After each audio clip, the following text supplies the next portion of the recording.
got Ed. Ed's coming up. Ed's the head of content for Online Marketplaces Group. If no one knows who Ed is, he's also the champion of our podcast behind you, Ed, the clicker. Thank you. And also loves going deep into data. Yep. So we're going to hand over to Ed to talk about where's my AI real estate search. Hello, everybody. As Simon said, I am the editor of onlinemarketplaces.com, and I'm going to be trying to answer this question over the next 20 minutes. Where is my AI real estate search? But we kind of need the obligatory slide on, what actually qualifies me to even be on stage talking about this. Before I worked for Online Marketplaces, I worked for the aggregator formerly known as Matula Group, and probably soon to formally be known as Life Will Connect for 5 years. Basically, my job has been to read about, write about, talk about, collect data on, and analyze real estate portals. You're probably wondering, what do flying cars and AI-powered real estate search have in common? The obvious answer is not very much, but I actually think they're both examples of technology that we should absolutely have by now. They should be ubiquitous.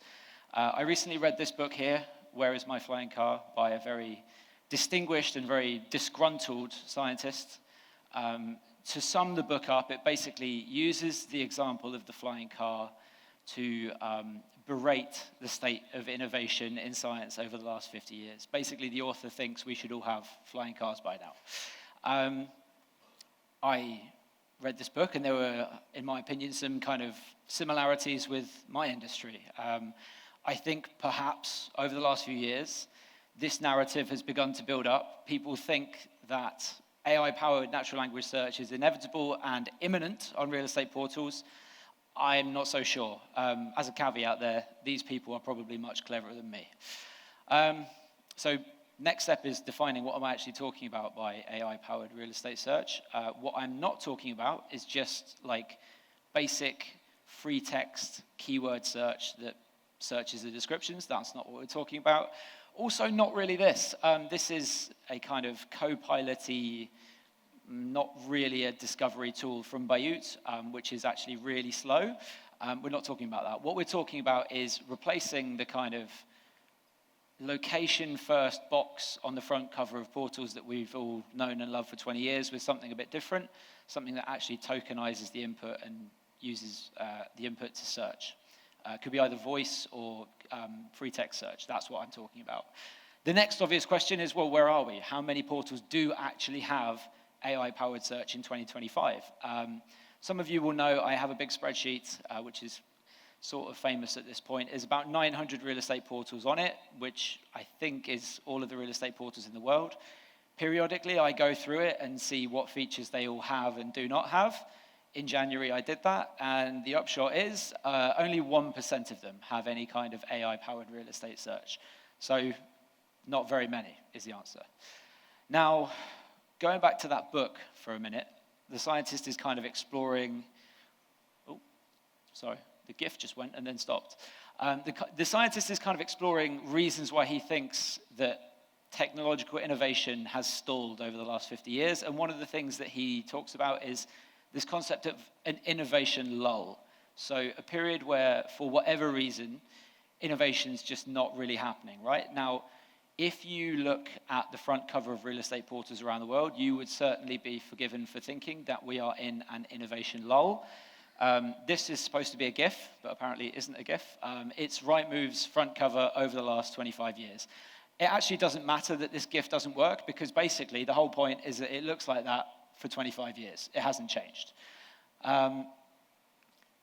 But I don't actually think we're in an innovation lull, particularly. I think that real estate portals do care about doing stuff to their product. This is the number of product updates that we have covered on online marketplaces over the last 5 years. And there's quite a lot of them, especially ones that involve the words AI. Portals do seem to care about their product, and they do seem to spend quite a bit of money on their product. Now, this slide is... if we're playing PPW bingo at this point, you can tick the, this is not an apples to apples comparison off your bingo card, because I'm going to say it. This is not an apples to apples comparison. Not all portals define R&D spend in the same way. But the point of the slide is, they all spend plenty of money on their products, right? KE Holdings is in there, by the way, just so you can see that I'm not cherry picking. So I don't think we're in an innovation lull. I also don't think that this is all too new. Please, can we not pretend this is new? It didn't take me very long to find examples of portals and classifieds out there that have had some kind of AI-powered search way back in time. In fact, at our conference in Barcelona last October, Sarah Wood, who's the CEO of realestate.co.nz, said that they had it on their platform 7 or 8 years ago, right? So this has been around for a while. It's also not really an excuse to say, oh, we're only a small team, we can't do that. Actually, you can get third-party people in to help you, as in that second example. And actually, even if you are a small company, you can probably do this. That bottom example is a very small real estate marketplace in the United States.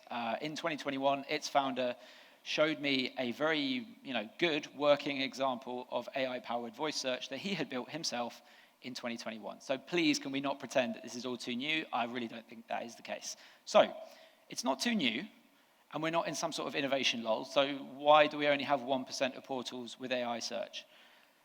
Again, going back to the book, one of the things that the scientist talks about in the book is this concept of the Machiavelli effect. So basically, sinister commercial interests holding back innovation. Now, it is objectively pretentious of me to have a quote from a 16th century Italian diplomat in a presentation about real estate portals, but please indulge me because I really like this quote. It ought to be remembered there is nothing more difficult to take in hand, more perilous to conduct, or more uncertain in its success than to take the lead in the introduction of a new order of things. Because the innovator has for enemies all the people who have done well under the old conditions and lukewarm defenders in those who may do well under the new. Could that be happening here in our industry? Are some cynical commercial forces holding back innovation? Unfortunately, I don't have a data set with kind of like time on the x-axis and sinister commercial interests on the y-axis, so we have to do some extrapolation to prove it here. This is the logic behind what I'm about to explain to you. Basically, more search parameters means an easier search, right? That makes sense. More filters, more ways of searching, easier to find your dream home, right? But kind of conversely, if it's easier to find your dream home, the portal has less control over the listings that you see, right? So basically speaking, we can say broad search, good for business, bad for users. Granular search, bad for users, bad for business, but good for portals, right? This will all become a bit clearer in a minute. These are the number of search parameters available to web users on 20 of the biggest portals around the world. As you can see, homes.com is way out in the lead. You can actually use more than 50 filters on homes.com, kind of largely because it's got this lovely, rich MLS data behind it. Now, something interesting happens when I cross this data with market leadership data. Almost everywhere, apart from Australia, the market leader allows its user to search with fewer parameters than the number 2 or number 3 players, right? Now, before we start accusing them of things, maybe that is because the market leaders just don't have very good data. Maybe the data that they have underlying, their search is not as good as their competitors. No, actually, that's not the case. No, we didn't think it was. Market leaders almost consistently everywhere have more fields of unique information per listing, but they are more restrictive in how they use it, right? Why do we think that is? I think what's going on here is the Machiavelli effect. There's some dark commercial forces, right? Real estate portals mostly make money by showing some listings above others. And if you're the market leader, you can get away with doing more of what you want and giving a slightly less decent user experience, let's say. And this is a very good example. In the US, only one real estate portal out of the big 3 really has a business model that involves making money from putting some listings above others. And I don't think it's a coincidence. It's the only one that doesn't have AI search yet. So yeah, I think there are some dark commercial forces at work here. But I also don't think that's the only thing. I don't think that's the only reason that we don't have AI search on portals yet. This, again, was supposed to be a GIF. It shows probably the coolest tool that I've seen over the last 5 years covering this industry. This is a really good text to image real estate AI search, right? You can search, I want a home that looks like it's from a Wes Anderson film, and it will give you pretty good results. Hey, the GIF's working, nice one. Yeah, it's great. It's a great tool. The company, Jitsi behind it, great company. I absolutely love playing with this, but that is the problem. I love playing with this. I'm not really sure how relevant this is for the average home buyer. I'll give you an example of the average home buyer. This is my brother. He recently bought a house in the UK. By the way, I asked him to send me a picture kind of summing up how he felt about having to settle for a home that was not his dream home, and he sent me that, and I said, you know it's going to be in front of a bunch of real estate portal executives, and he said, fine, don't care. His original kind of dream home that he wanted to buy is up the top there. There were 8 search parameters. Then I asked him, well, what was the actual search that you used to buy the house? And there were 3 parameters. Now, we all know what's going on here, right? It's those numbers at the bottom. It's his budget. Most people searching on portals are restricted massively by those numbers. And so actually having 8 parameters, 10 parameters, it doesn't really matter. You're only going to use 3. I'm going to show you an example of kind of what I mean here. This is, in my opinion, kind of under-talked about, under-reported, and quite scary. This is the average list price of listings on Zillow over time versus the percentage of those listings which are considered affordable by actually Zillow's own statisticians. Only 40% of listings on the world's most important real estate portal are affordable. Now, you can take the word affordable, you can cross it out, and you can put relevant. Only 40% of listings are relevant, and that's before you've even filtered for location, house type, bedrooms, all the rest of it. Only 40% are relevant. What is the point in building a tool that lets you search by, I want a Wes Anderson style house, if the vast majority of listings are completely, fantasy daydreaming for most people, right? We're on a roll now with reasons why portals haven't adopted AI search. What about this one? This is something that we've seen, I think, more than once at this conference. This is OpenAI's Operator. What's remarkable about this isn't that it's doing a good job of booking a stay in Korea. What is remarkable about this, in my opinion, is that this GIF, this post, was put on LinkedIn not by somebody who works for AI, for OpenAI, but someone who works for Booking.com. Booking.com are happy and posted on LinkedIn about this, so they know that their platform and their users are going to be kind of intersected by this third party coming between them, and they're happy with that. They're okay with it. They're partnering with OpenAI on this. Now, obviously, travel and real estate search is not the same thing, and we can argue that people like searching for homes, and maybe sometimes searching for travel is a bit boring, so why not give it over to an operator? But the point of this is if this is happening already in a different vertical like travel, it probably will happen at some point in the future in the real estate vertical, right? So why would you build your own AI search as a portal if you think you're going to be superseded by something that gets in between your users and your platform? Booking.com is not going to overhaul its famously filter-heavy UI, because what's the point? There's this third party that's doing it for it.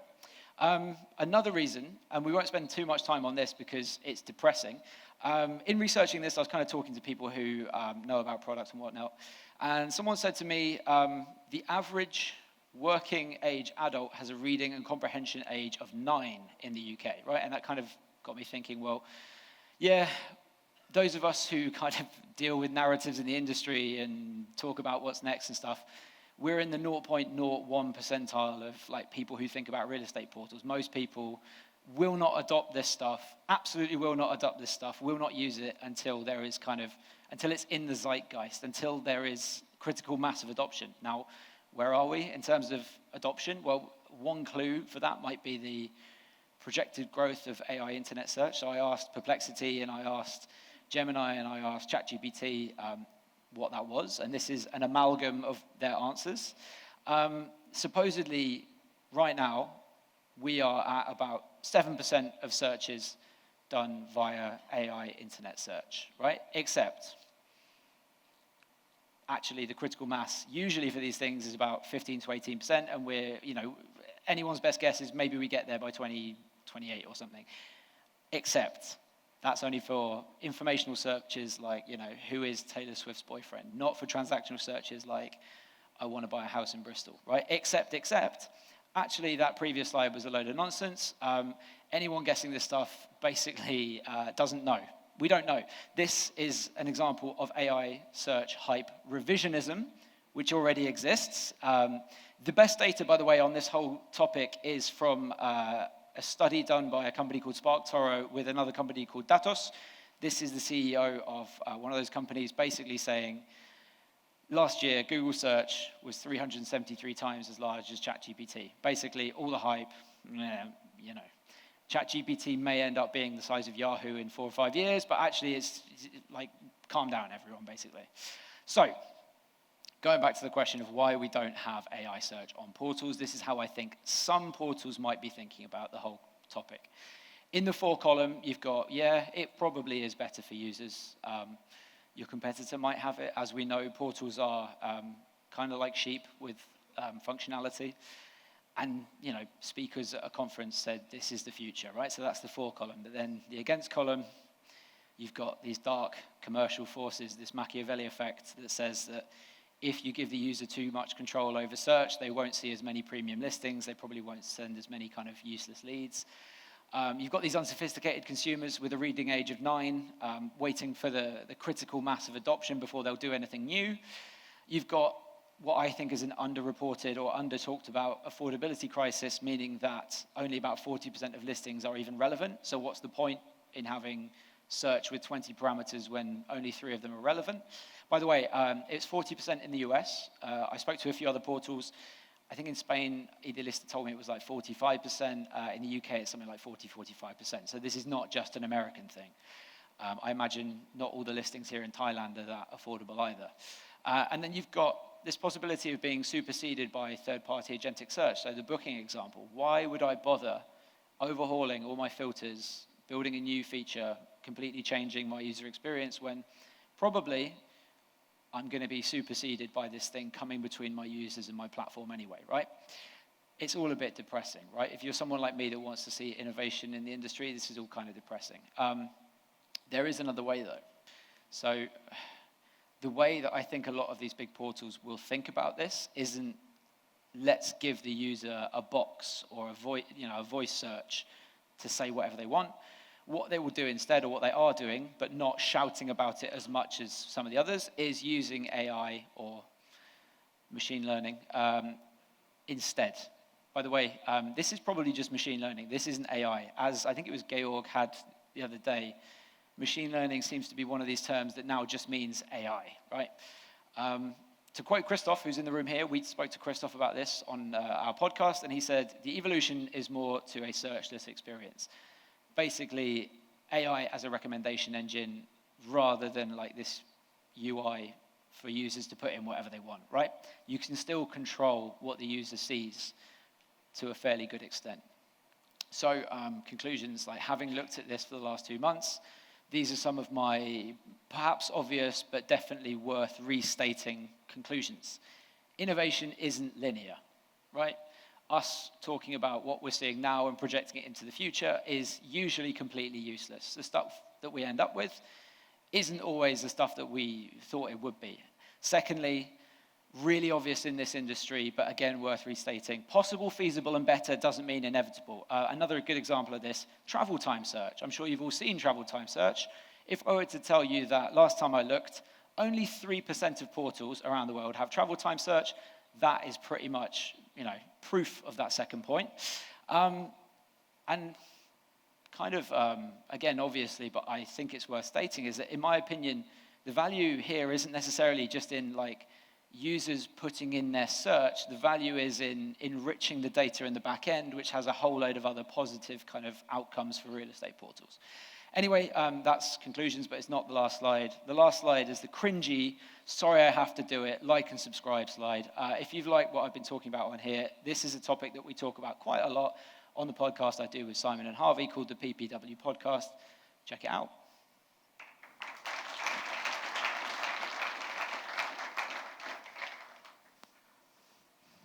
Thanks, Ed. We've got some questions.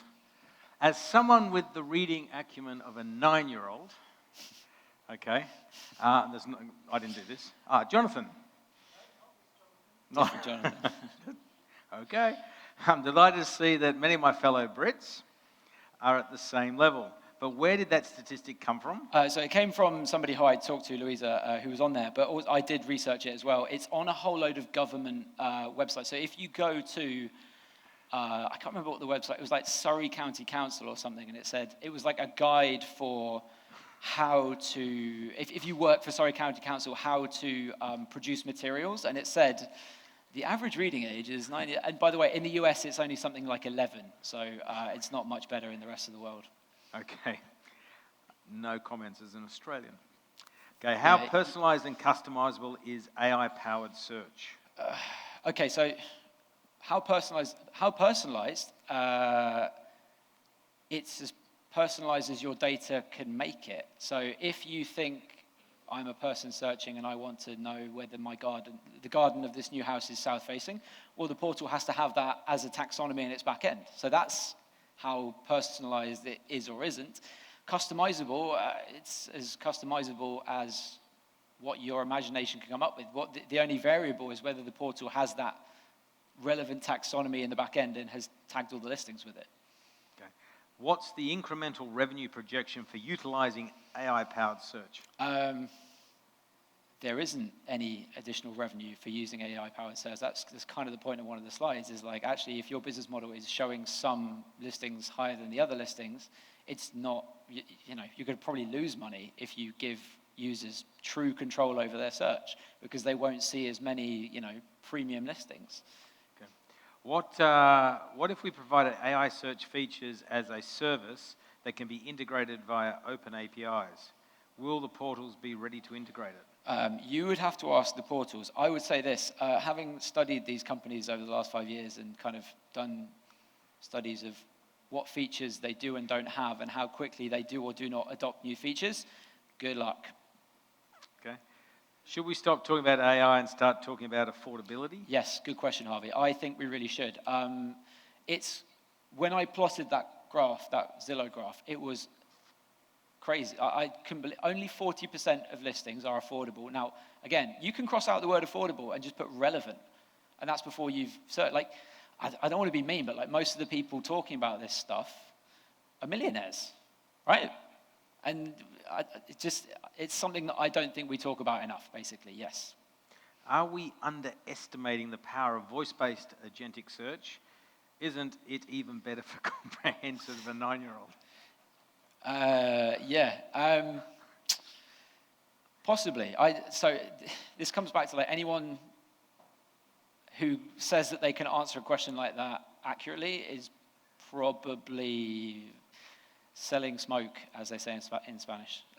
No one knows. I think there is a point to be made about like the different generations and how the new generation do things differently and all the rest of it. But yeah, if I knew the answer to that, if I said I knew the answer to that, you should doubt me. Okay. Did you use AI to search information for this presentation? Yeah, a little bit. As I said, so one of those graphs was an amalgam of, so I asked, I think 3 or 4 of the big AIs, what is the adoption of AI search? And then I plotted the graph as like an average of what they told me. But that was the only one. Can you? I'd love to. That would be great. No, I can't. No, can't. Okay. Last thing, a question for you. You're going down do you want to talk a bit about data? You're going down the rabbit hole of putting together a lot of data reports, data insights. Do you want to talk about this sort of project you're working on so that people can start to expect to see more insights? So my job, those of you who know me have known that the last few years my job has mainly been like editor of a news website. I'm now handing some of that off to Harvey, who's here, and just basically trying to collect a lot of data. Why am I saying that Australian all of a sudden? Data, not data. To basically build out some reports that we hope will be very useful for the industry. There's a lot of interesting topics out there, starting with what I've kind of done over the last few years, which is what products or what features do portals have and not have, and how has it changed over time? Okay. Fantastic. Thanks, Ed. Always interesting and fun to hear what you have to talk about. Thank you. Thank you. Thank you. Excellent.